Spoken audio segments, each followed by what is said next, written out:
Retrouvez les cordons bleus sur Besançon TV tous les lundis avec France Bleu Besançon.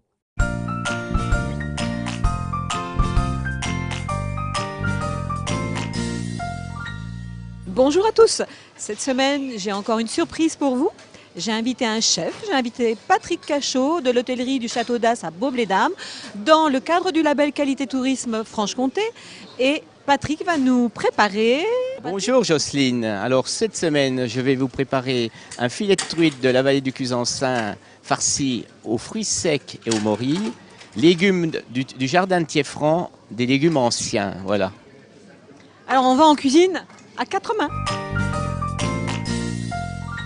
Pour réaliser cette recette, il faut des truites fario de la vallée du Cusançin, des morilles, des fruits secs, pistaches, figuettes, amandes, pignons, abricots, des topinambours, des vitelottes, des panais, de la saucisse de morteau, des échalotes, du savagnin du domaine d'Esprit, du fumet de poisson, du fond blanc, de la crème liquide, du beurre, du miel, de l'huile de tournesol, du sel, du poivre du moulin et du piment d'Espelette.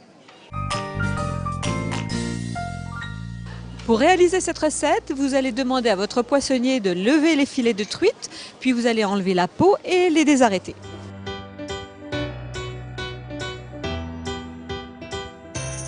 Cuire la saucisse de morteau dans de l'eau frémissante pendant 30 minutes environ, la rafraîchir, puis enlever la peau et la détailler en cubes, laisser en attente.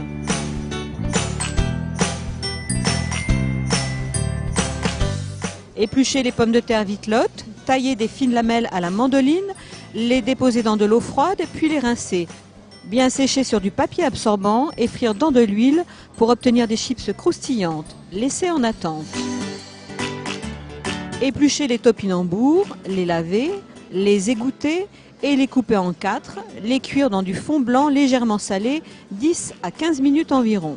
Après cuisson, les égoutter, les passer au moulin à légumes, grille fine ou au blender pour obtenir une purée très fine. La dessécher si besoin dans une casserole, ajouter 50 g de beurre, réserver au chaud. Éplucher les panais, tailler des tranches d'1 cm d'épaisseur, puis réaliser des palets à l'aide d'un emporte-pièce. Cuire à l'eau bouillante, salée ou dans du fond blanc, égoutter et réserver. Hacher les morilles et concasser les fruits secs grossièrement.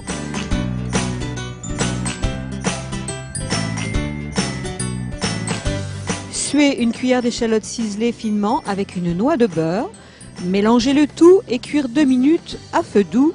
Assaisonner et débarrasser au frais. Taper les filets de truite. Les assaisonner avec le sel et le piment d'Espelette, farcir avec la farce aux morilles, rouler et emballer dans un papier film bien serré.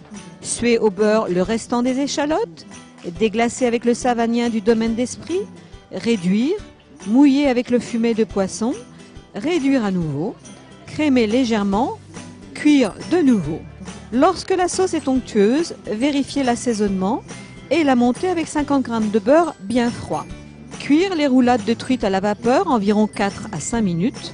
Dans une poêle, ajoutez une noix de beurre, le miel, posez les palets de panais et les dorez délicatement à feu doux. Posez un cube de saucisse de morteau sur chaque palet, les passer au four préchauffé à 180 degrés pendant 1 minute. Comment dresser? Disposez sur une assiette rectangulaire 3 quenelles de purée de topinambour, les piquets de chips de vitelotte. Taillez en 3 cylindres réguliers les filets de truite, alignez debout et posez 3 palets de panais à la morteau. Voilez d'un trait de sauce bien chaude.